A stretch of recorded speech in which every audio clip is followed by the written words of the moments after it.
સ્વાગત છે. આજે આપણે શ્રી પ્રેમાનંદજી મહારાજના ઉપદેશોમાં થોડા ઊંડા ઉતરીશું. આપણી પાસે ગુજરાતીTV.com પર પ્રકાશિત એક લેખ છે જે સેવક માધવ જસાપરા દ્વારા લખાયેલ છે. એમાં મહારાજજીના તાજેતરના એકાંતિક સત્સંગનો સાર છે. તો આજની આ ચર્ચાનો મુખ્ય હેતુ એ છે કે મહારાજજી કૃપા, ભક્તિ, નામ જપનું મહત્વ અને ખાસ કરીને આપણા રોજિંદા જીવનના જે પડકારો છે એના માટે શું માર્ગદર્શન આપે છે તે સમજવાનો છે. ચાલો શરૂ કરીએ. ચોક્કસ.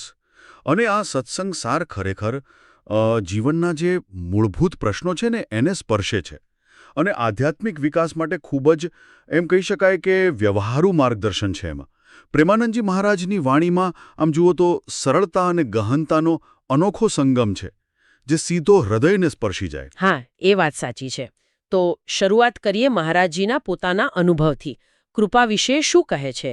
એટલે શું એનો ઊંડો અનુભવ ફક્ત મોટી મુશ્કેલીઓ પછી જ થાય, જેમ કે એમની શારીરિક બીમારી હતી એ પછી? ના, મહારાજજી આ બાબતે બહુ સ્પષ્ટ છે. એ કહે છે કે કૃપા તો બાળપણથી જ હતી. જો કૃપા ન હોત તો વિચારો 11-13 વર્ષની ઉંમરે કોઈ સાંસારિક કારણ વગર ઘર છોડીને ભગવાનની શોધમાં નીકળવાની પ્રેરણા ક્યાંથી મળે? બરાબર.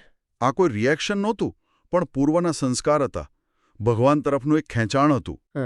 હા, એ ખરું કે કિડનીની તકલીફ જેવી શારીરિક તકલીફ આવી એ પછી કૃપાનો જે અનુભવ છે એ વધુ સ્પષ્ટ થયો, ગાઢ બન્યો. પણ કૃપા તો હતી જ પહેલેથી. એટલે કૃપા તો નિરંતર છે જ, પણ કદાચ વિપરીત સંજોગોમાં આપણને એનો અહેસાસ વધુ તીવ્રતાથી થાય છે. સારું, તો આ સમજ્યા પછી જીવનમાં જે એકલતાનો અનુભવ થાય છે અને પ્રેમનું સ્વરૂપ, એના વિશે મહારાજજી શું કહે છે? જુઓ, એકલતા માટે તો મહારાજજી કહે છે કે ભગવાનનો સંગાથ અને એમનો આશ્રય જ મુખ્ય છે. અંતે તો સૌએ એકલા જ જવાનું છે. એટલે સાચો સાથી તો પરમાત્મા જ છે. અને સાચા પ્રેમ વિશે એમની વાત બહુ માર્મિક છે કે પ્રેમ એ આંતરિક અનુભૂતિ છે. એને પ્રદર્શિત કરવાની વસ્તુ નથી. એટલે દેખાડો નહીં કરવાનો. બિલકુલ. જો દેખાડવો પડે તો એ પ્રેમ નથી, નાટક છે. સાચો પ્રેમ તો બીજાના સુખમાં સુખ જુએ. શાસ્ત્રોમાં જેને તત્સુખ કહ્યું છે. આ તત્સુખનો વિચાર બહુ ઊંડો છે અને પેલું ધનુર્દાસનું ઉદાહરણ પણ આ સંદર્ભમાં બરાબર બંધ બેસે છે, નહીં? હા, ચોક્કસ. ધનુર્દાસની પત્ની પ્રત્યેની જે તીવ્ર આસક્તિ હતી એને એમના ગુરુ રામાનુજાચાર્યે કેટલી કુશળતાથી ભગવાન તરફ વાળી દીધી.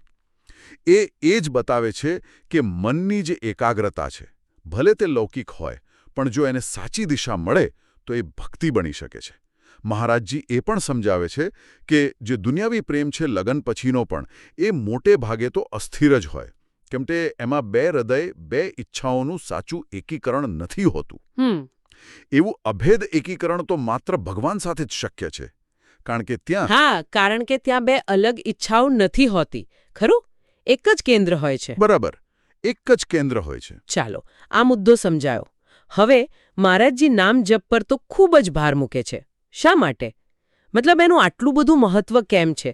અને ગૃહસ્થો હોય કે બીજા, એને કેવી રીતે અપનાવી શકાય? જો મહારાજજી નામ જપને કલિયુગમાં ભગવાન સુધી પહોંચવા માટેનું સૌથી શ્રેષ્ઠ અને સૌથી સહેલું સાધન ગણાવે છે.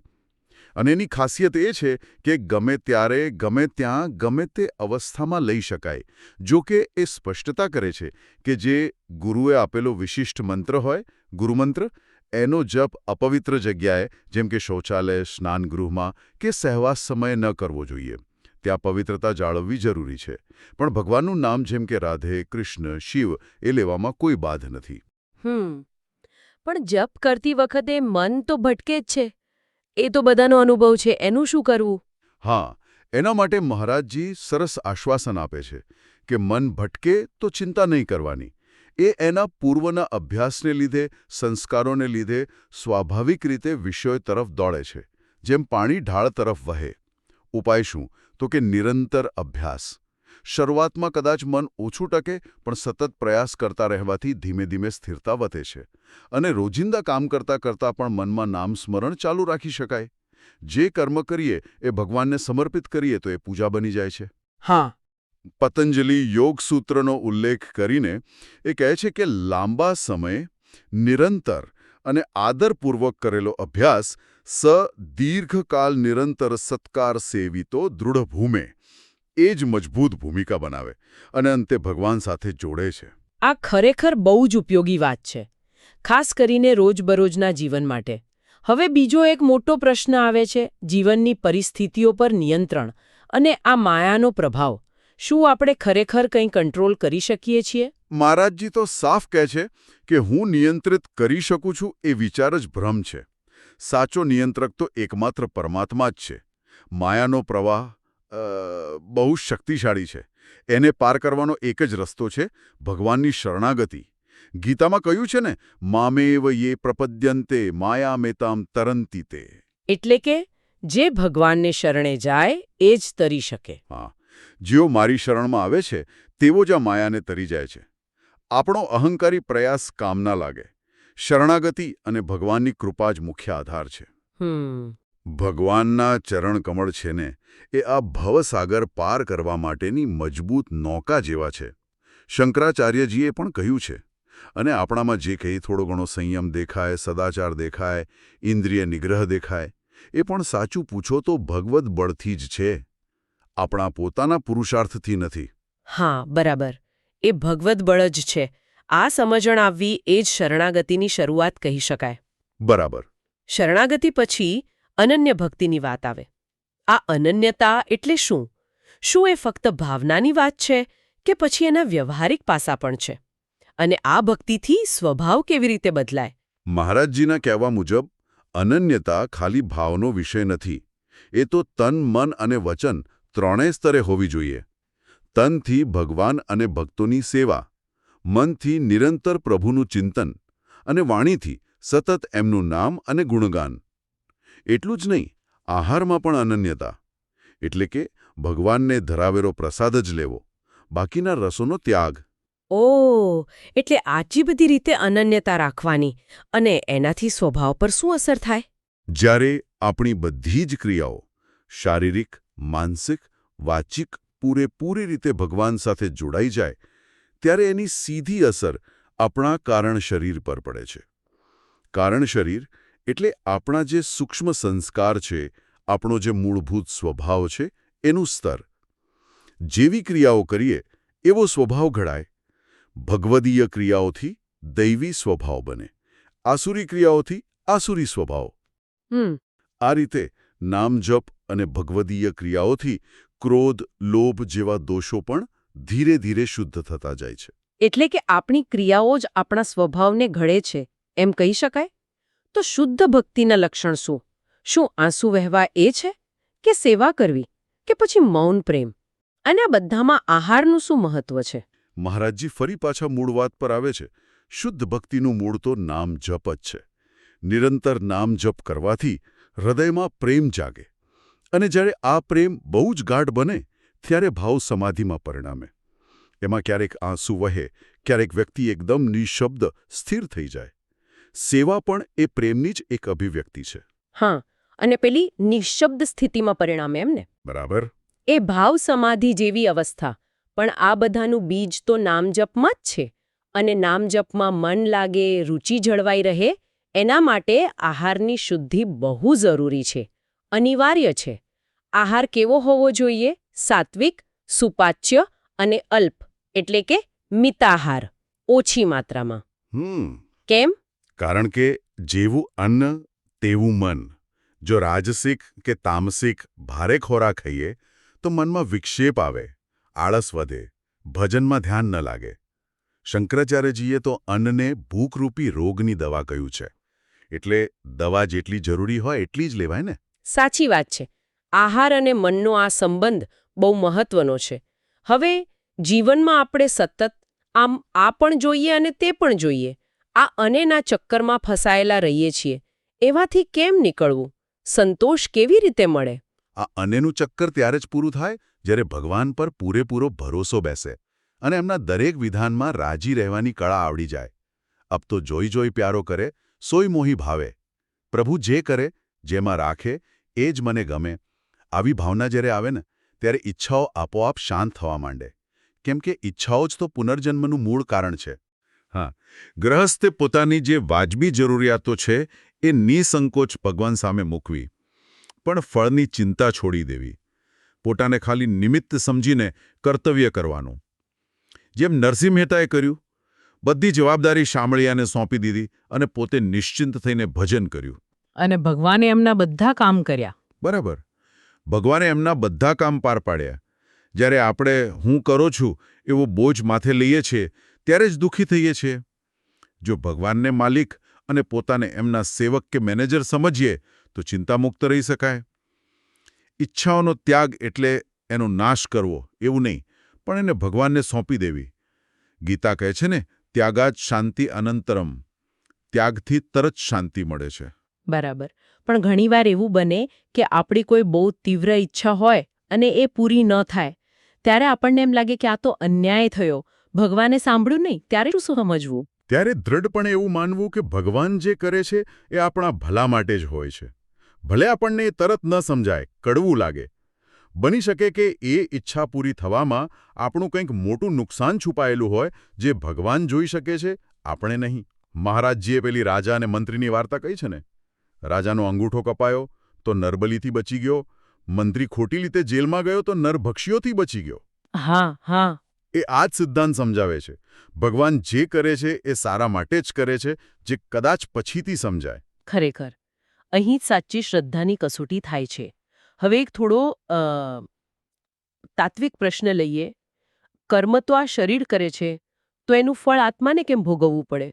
અને બીજું, ભૂતકાળના જે દુઃખદ પ્રસંગો હોય એની યાદમાંથી કેમ છૂટવું? જુઓ, આત્મા જ શરીર અને ઇન્દ્રિયોનો સ્વામી છે અને કર્મોનો પ્રેરક પણ છે. ભલે કર્મ સ્થૂળ શરીરથી થાય, પણ એની પાછળ જે ચેતના છે, જે સંકલ્પ છે, એ તો આત્માનો છે.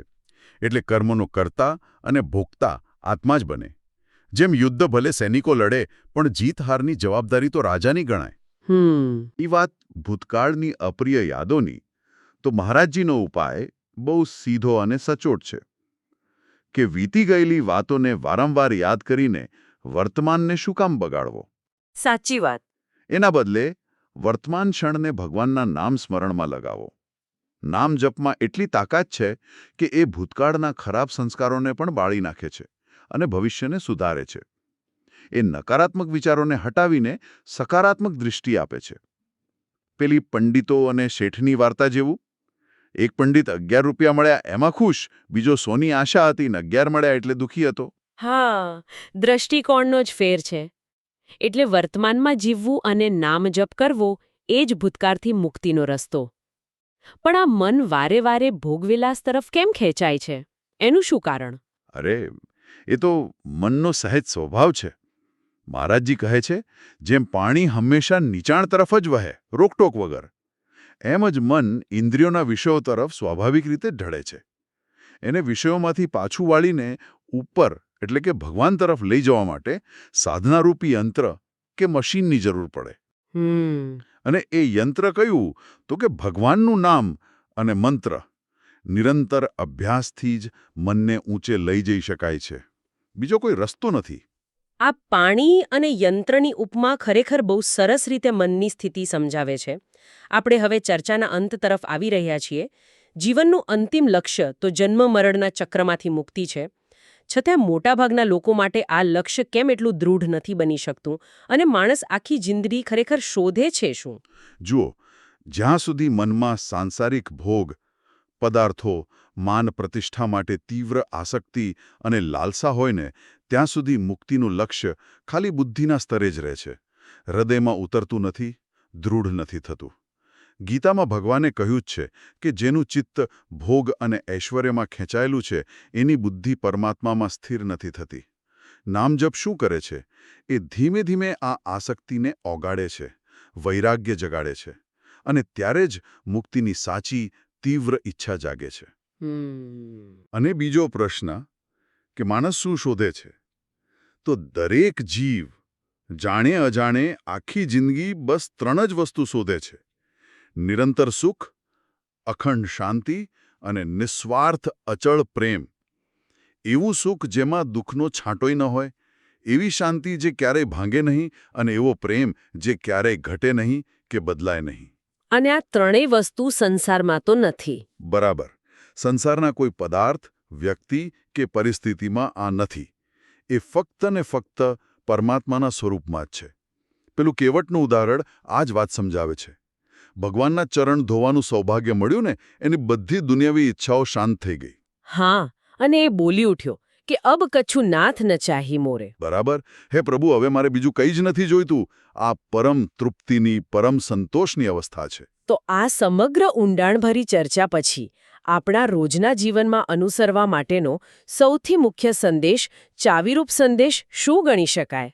સૌથી મુખ્ય અને સૌથી વ્યવહારુ સંદેશ એ જ છે કે દરરોજ ભલે ગમે તેટલી વ્યસ્તતા હોય, 24 કલાકમાંથી ઓછામાં ઓછી 24 મિનિટ તો શ્રદ્ધાપૂર્વક, નિષ્ઠાપૂર્વક નામ જપ માટે કાઢવી જ.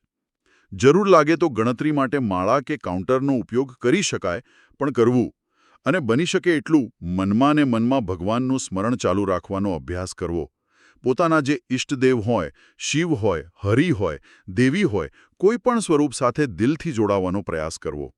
નામજપ એ ભૂતકાળના પાપોનું પ્રાયશ્ચિત છે, વર્તમાનની શુદ્ધિ છે અને ભવિષ્યના કલ્યાણનો રાજમાર્ગ છે, એવું સમજીને કરવું. ટૂંકમાં કહીએ તો આ સત્સંગનો નિચોડ એ જ છે કે જીવનની દરેક પળે, દરેક હાલતમાં, સુખ હોય કે દુઃખ, સફળતા હોય કે નિષ્ફળતા, ભગવાનનું નામ અને એમની શરણાગતિ એ જ એકમાત્ર સાચો, શાશ્વત અને કલ્યાણકારી રસ્તો છે. ખરેખર, આજે ખૂબ જ સ્પષ્ટ અને પ્રેરણાદાયક માર્ગદર્શન મળ્યું. જીવનને એક નવી દિશા મળે એવી વાતો થઈ. અને મહારાજજીએ નામ જપ પર જે આટલો ભાર મૂક્યો છે એ ખરેખર વિચારવા જેવું છે. આજના આટલા બધા વિક્ષેપો અને દોડધામના જમાનામાં આ સાવ સરળ લાગતી પણ અત્યંત શક્તિશાળી સાધનાને આપણે સૌ વધુ નિષ્ઠાથી, વધુ ઊંડાણથી જીવનમાં કેવી રીતે ઉતારી શકીએ, જેથી મહારાજજીએ જે શાંતિ અને આનંદની વાત કરી એનો સાચો અનુભવ કરી શકીએ. આ પ્રશ્ન આપણે સૌએ પોતાની જાતને પૂછવા જેવો છે. આપ સૌને આ ચર્ચા કેવી લાગી? આપના વિચારો, આપના અનુભવો નીચે કોમેન્ટ બોક્સમાં જરૂર જણાવશો. આ સત્સંગ sargujratitv.com માટે સેવક માધમ જસાપરા દ્વારા પ્રસ્તુત કરવામાં આવ્યો હતો. અમારી ચેનલને લાઇક જરૂર કરજો, આપના મિત્રો અને સ્વજનો સાથે શેર કરજો અને હા, સબસ્ક્રાઇબ કરવાનું ભૂલશો નહીં. આપના પ્રતિભાવો અમને કોમેન્ટ બોક્સમાં જરૂર મોકલજો. રાધે રાધે.